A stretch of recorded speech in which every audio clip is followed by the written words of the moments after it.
আমরা রওনা হয়ে গেলাম আজকে চর কচ্ছপিয়ার দিকে। এটা অবস্থিত কোম্পানিগঞ্জ, নোয়াখালীর ভিতরে পড়ছে। আমাদের জন্য এটা একবারে নতুন জায়গা, এখানে আগে কখনো আসা হয়নি।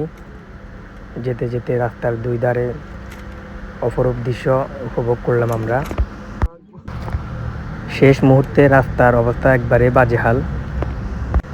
এটা পুরোপুরি মাটির রাস্তা, কাদায় একবারে রাস্তার অবস্থা পুরোপুরি খারাপ হয়ে গেছে। আমরা রিক্সায় একটু গেছি, রিক্সা থেকে নেমে একটু হাঁটছি। পুরো রাস্তাটাই এরকম শেষ মুহূর্তের রাস্তা।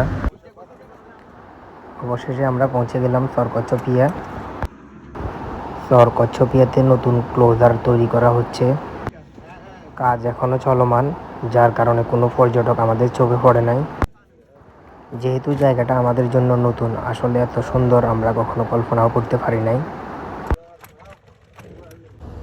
হ্যালো গাইস, আমরা আজকে আছি বামনি ক্লোজার চর কচ্ছপিয়া। এটা আপনার চর এলাহির কাছে, তো খুবই দৃষ্টিনন্দন একটি জায়গা। হয়তো বা এখন পর্যন্ত মানুষের এত বেশি আনাগোনা নেই, কিন্তু ইন ফিউচার অবশ্যই অনেক মানুষের আনাগোনা হবে, একটা পর্যটন স্থল হবে এটা যেভাবে দেখা যাচ্ছে। তো আপনারা সবাই আমন্ত্রিত, আশা করি ভালো লাগবে আপনাদের, আসবেন সময় করে। তবে একটাই রিকমেন্ডেশন, আসতে প্রাইভেট গাড়ি নিয়ে আসবেন, যেন কোথাও আপনাদেরকে নামিয়ে না দেয়।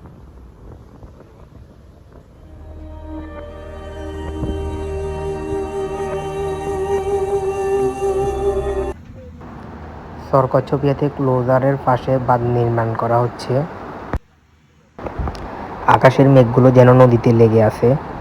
অপরূপ সৌন্দর্য, আসলে চমৎকার দৃশ্য, দেখার মতো একটি জায়গা।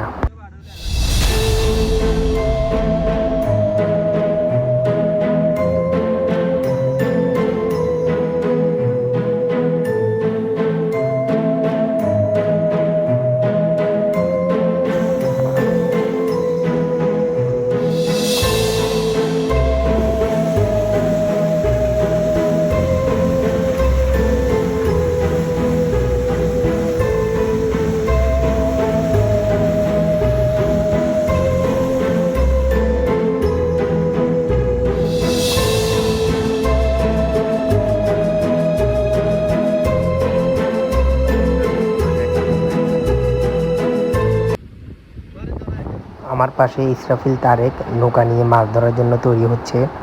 তারা একটু পর নৌকা নিয়ে নদীতে নামবে। ইসরাফিল তারেক নৌকাতে উঠছে, নৌকায় করে তারা এখন নদীতে ঝাঁপ দিবে।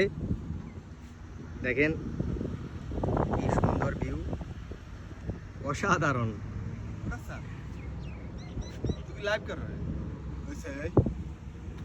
অসাধারণ দৃশ্য।